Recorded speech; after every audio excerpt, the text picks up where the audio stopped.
Página 14. La historia del diablo y la idea del mal desde los primeros tiempos hasta hoy, Paul Carus. 3.0. El antiguo Egipto. Set, o Set, a quien los griegos llamaban Tifón, el infame demonio de la muerte y el mal en la mitología egipcia, se caracteriza como un dios fuerte, Apauti, cuya ira es de temer. Las inscripciones lo llaman el poderoso de Tebas y gobernante del sur. Se le concibe como el sol que mata con las flechas del calor. Él es el matador, y al hierro se le llama los huesos de Tifón. Los animales cazados les son consagrados y sus símbolos son el grifo, Akek, el hipopótamo, el cocodrilo, el cerdo, la tortuga y, sobre todo, la serpiente Apapi, en griego Apophis, que se pensaba esperaba al moribundo en el dominio del dios Atmu, también llamado Dmu o Tum, que representa el sol debajo del horizonte occidental. Las imágenes de Set se reconocen fácilmente por sus orejas largas, erguidas y de punta cuadrada y su hocico en forma de probóscide, que se dice que indica la cabeza de un animal fabuloso llamado Oryx. La consorte y contraparte femenina de Set se llama Taur o Taurt. Los griegos la llamaron Teouris. Aparece comúnmente como un hipopótamo en postura erguida, con la espalda cubierta con la piel y la cola de un cocodrilo. Set a menudo se contrasta con Osiris. Set era la deidad del desierto, de la sequía y la sed febril, y del océano estéril. Osiris representa la humedad, el Nilo, los poderes fertilizantes y la vida. Plutarco dice, la luna, representando a Osiris, es, con su luz fertilizadora y fecundadora, favorable al producto de los animales y al crecimiento de las plantas. El sol, sin embargo, representando a Tifón, está determinado, con su fuego sin paliativos, a sobrecalentar y reseca a los animales. Con su resplandor vuelve inhabitable una gran parte de la tierra y conquista con frecuencia incluso la luna, es decir, Osiris. Como enemigo de la vida, Set se identifica con toda destrucción. Él es el menguante de la luna, la disminución de las aguas del Nilo y la puesta del sol. Por eso se le llamó el ojo izquierdo o negro del sol menguante, que rige el año desde el solsticio de verano hasta el solsticio de invierno, lo que contrasta con el ojo derecho o brillante de Or, el sol naciente, que simboliza el crecimiento de la vida y la propagación de la luz desde el solsticio de invierno hasta el solsticio de verano. Set no siempre fue ni para todos los egipcios por igual una deidad satánica. Fue adorado oficialmente en una provincia sin importancia al oeste del Nilo, pero este era el punto de partida natural del camino hacia el oasis del norte. Los habitantes, que en su mayoría eran guías de las caravanas del desierto, tenían buenas razones para permanecer en términos amistosos con Set, el señor del desierto. Además, sabemos que se dedicó un gran templo a Set, como el dios de la guerra, en Tanis, cerca de los pantanos entre las ramas orientales del delta, una importante ciudad de la frontera, y durante el tiempo de la invasión el probable asiento del dominio extranjero de los Hicsos y los hititas, que identificaron a su propio dios Suté con el egipcio Set. Pero incluso entre los Hicsos, Set era reverenciado como el terrible dios del poder irresistible, de la fuerza bruta, de la guerra y de la destrucción. Existe un antiguo cuadro mural de Karnak, perteneciente a la época de la dinastía Shbiyi, en el que el dios Set aparece como instructor del rey Thutmose II en la ciencia del tiro con arco. Set II, el segundo rey de la dinastía Six, los reyes pastores, deriva su nombre del dios Set, un signo del alto honor en el que se le tenía entre los reyes pastores, y de hecho se nos informa que consideraban a Set, o Sutech, como el único dios verdadero, la única deidad, el único que era digno de recibir los honores divinos. Si la época de los reyes pastores ha de identificarse con el asentamiento de los hijos de Jacob en Egipto, y si el monoteísmo de los Hicsos es la raíz de la religión de Moisés, ¿qué materia de reflexión reside en el hecho de que el mismo temor reverencial ante un poder temible que nos confronta en la vida, cambia entre los egipcios a la demonología de Set, y entre los israelitas al culto de Yahvé? A pesar del terror que inspiraba, Set originalmente no era simplemente un demonio maligno sino una de las grandes deidades que, como tal, era temida y propiciada. Dice Heinrich Brugst, Religion und Mythologie der alten Ägypter, p. 706. El libro de los muertos de los antiguos egipcios y las numerosas inscripciones de las pirámides abiertas recientemente no son más que talismanes contra el Set imaginario y sus asociados. Tal es también, lamento decirlo, la mayor parte de los antiguos literatura que nos ha llegado. Cuando un hombre muere, pasa por el horizonte occidental y desciende a través de la morada de Atmu hacia Amenti, el mundo inferior. La salvación de su personalidad depende, según la creencia egipcia, de la preservación de su doble, o su otro yo, que, permaneciendo en la tumba, reside en la momia o en cualquier estatua de su cuerpo. Se supone que el doble, como si estuviera vivo, necesita comida y bebida, lo que se proporciona mediante encantamientos. Fórmulas mágicas sacian el hambre y la sed del doble en la tumba, y frustran, mediante invocaciones de las deidades buenas, todas las malas intenciones de Set y su hueste.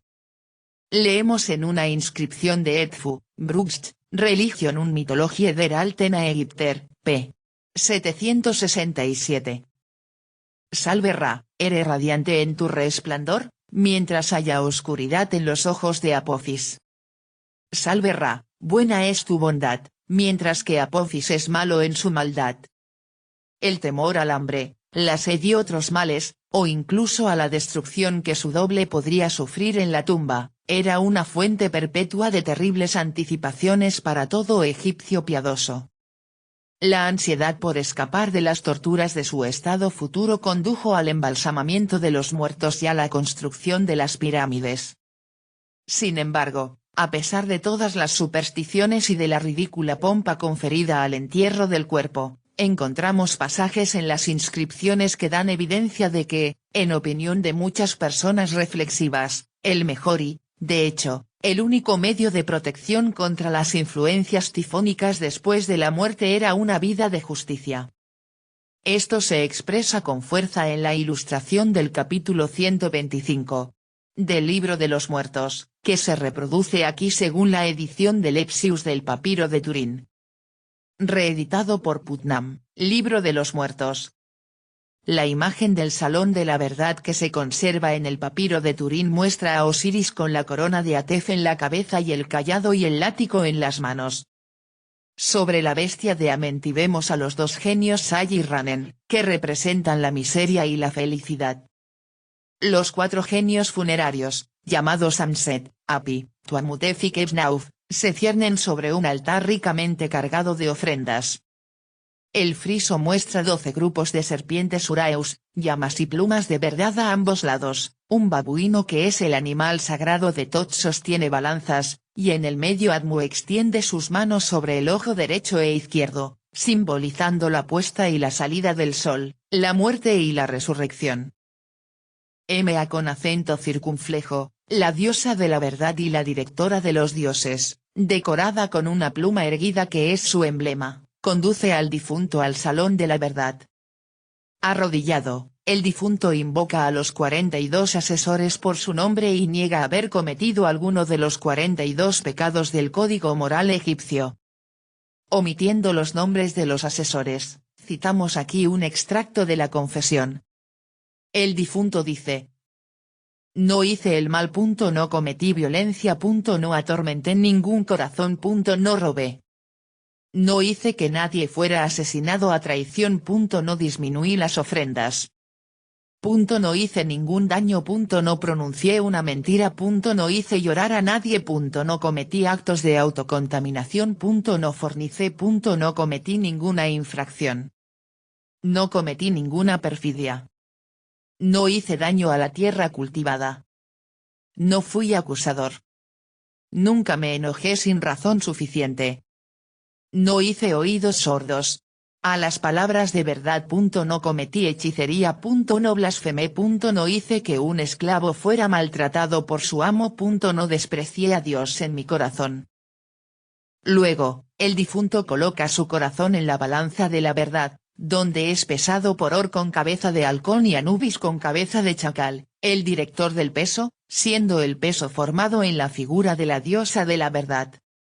Tot, el escriba de los dioses con cabeza de ibis, lee el informe de Or a Osiris, y si anuncia que el peso del corazón es igual a la verdad, Tot ordena que se vuelva a colocar en el pecho del difunto, acto que indica su regreso a la vida. Si el difunto escapa a todos los peligros que le aguardan en su descenso a Amenti, y si el peso de su corazón no falta, se le permite entrar en la barca del sol, en la que es conducido a los campos elíseos de los bienaventurados. Si las malas acciones del difunto pesan más que sus buenas acciones, Amemit, es decir, el devorador, que también se llama la bestia de Amenti, lo sentenció a ser devorado por Amemit, o fue enviado de regreso al mundo superior en la forma de un cerdo. Mientras el doble permanece en la tumba, el alma, representada como un pájaro con cabeza humana, se eleva al cielo donde se vuelve uno con todos los grandes dioses. El alma liberada exclama, Herman, Ib, p. 343 et sec. Soy el dios Atum, yo que estaba solo, soy el dios Ra en su primera aparición, yo soy el gran dios que se creó a sí mismo, y creó su nombre, yo señor de los dioses, que no tiene igual. Fui ayer, y sé el mañana. El campo de batalla de los dioses se hizo cuando hablé. Vengo a mi casa, vengo a mi ciudad natal. Me comunico diariamente con mi padre Atum. Mis impurezas son expulsadas, y el pecado que estaba en mí es conquistado. Vosotros, dioses de lo alto, extended vuestras manos, soy como vosotros, me he convertido en uno de vosotros. Me comunico diariamente con mi padre Atum.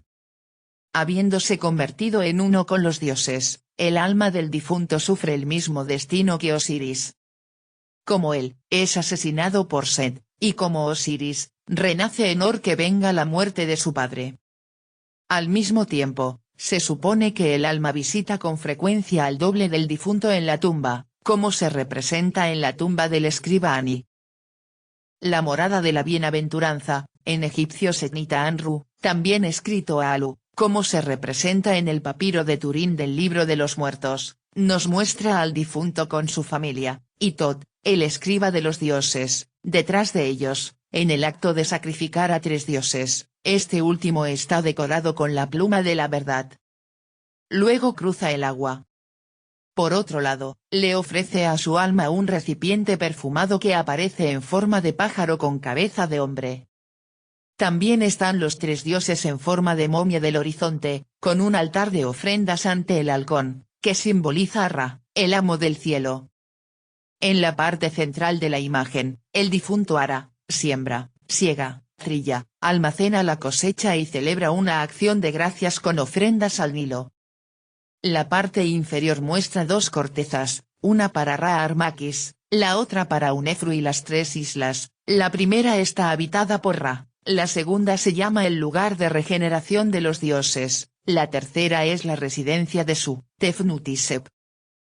Una ilustración muy instructiva de la creencia egipcia nos la proporciona la tumba bien conservada de Rekhmara, el prefecto de Tebas bajo Thotmesi y de la dinastía Asbiyi, cuyas inscripciones han sido traducidas al francés por Ph. Birey y publicadas en 1889 por la misión arqueológica francesa.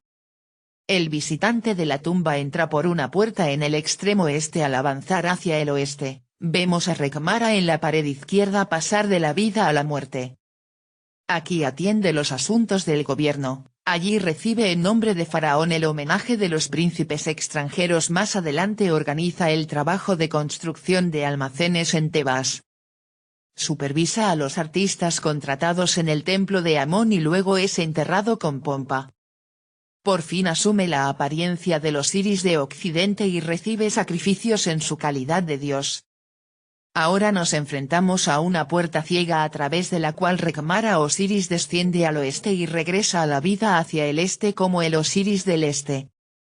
A través de sacrificios funerarios y encantamientos, su doble es nuevamente investido con el uso de los diversos sentidos, es honrado en un festival y recibido con gracia por Faraón. En una palabra, actúa como lo hizo en vida. Cuando volvemos a la entrada donde comenzamos, Rekhmara recibe las ofrendas de su familia e inspecciona el progreso de los trabajos a los que asistió en vida. En la tumba de Rekhmara, Set recibe ofrendas como otros grandes dioses. El difunto es llamado el heredero de Set, Suti, y es purificado tanto por Or como por Set. Como una personificación de Osiris, Set se acerca y mata al difunto, quien luego es vencido en la forma de animales de sacrificio que son sacrificados. Pero cuando el difunto recupera el uso de sus sentidos y facultades mentales, Set nuevamente juega un papel importante y aparece como uno de los 4 puntos cardinales, que son Or, Set, Tot y Seb. Según la leyenda original, Set representaba la muerte del sol, y como personalidad se le describe como el asesino de Osiris, quien finalmente se reconcilió con Or.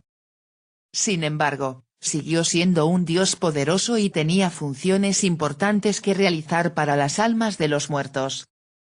Sobre todo, debe atar y vencer a la serpiente Apophis, Apap, como leemos en el Libro de los Muertos, 108, 4 y 5. Usan a Set para rodearla, la serpiente lo usan para echarle una cadena de hierro alrededor del cuello, para hacerla vomitar todo lo que ha tragado. En la medida en que se borra el significado alegórico de la leyenda de Osiris, y se concibe a Osiris como una persona real que, como representante de la bondad moral, sucumbe en su lucha contra el mal y muere, pero resucita en su hijo Or, Set es cada vez más privado de su divinidad y comienza a ser considerado como un demonio maligno. El reinado de Menkaurra, el constructor de la tercera pirámide de Gizeh, según Brugsch, 3633 a.C., y según Mariette, 4100 a.C., debió cambiar el carácter de la antigua religión egipcia. La oración a Osiris en la tapa de su ataúd, dice Rawlinson, Vol. I. p. 67, marca un nuevo desarrollo religioso en los anales de Egipto. La absorción del alma justificada en Osiris, la doctrina cardinal del Ritual of the Dead, hace su aparición aquí por primera vez. Según el canon más antiguo, Set siempre se menciona entre las grandes deidades, pero más tarde ya no se le reconoce como un dios y su nombre se reemplaza por el de algún otro dios. Los egipcios de la 22ª dinastía llegaron incluso a borrar el nombre de Set de muchas de las inscripciones más antiguas e incluso a cambiar los nombres de reyes anteriores que eran compuestos de Set, como Set-Necht y otros. El Zeb con cabeza de cocodrilo, también llamado Sebokeb, y deidades similares, en la medida en que su naturaleza sugería a Set, sufrieron una degradación similar y esto, debemos suponer, fue la consecuencia natural de una mayor confianza en la victoria final de la influencia de los dioses de la bondad y la virtud. Plutarco, hablando de sus propios días, dice, sobre Isis y Osiris, capítulo 30, que el poder de Tifón, aunque atenuado y aplastado, aún se encuentra en sus últimas agonías y convulsiones. Los egipcios ocasionalmente lo humillan e insultan en ciertos festivales. Sin embargo, lo propician y lo calman por medio de ciertos sacrificios. Set, el gran y fuerte dios de la prehistoria, se convirtió en Satán con el surgimiento del culto a Osiris. Set fue lo suficientemente fuerte como para matar a Osiris, como la noche vence a la luz del sol pero el sol renace en el niño dios Or, que vence a Set y lo obliga a hacer que la vieja serpiente de la muerte entregue su botín. Como el sol se pone para salir de nuevo, así el hombre muere para renacer. El poder maligno está lleno de temor, pero una causa justa no puede ser aplastada y, a pesar de la muerte, la vida es inmortal. Página 22.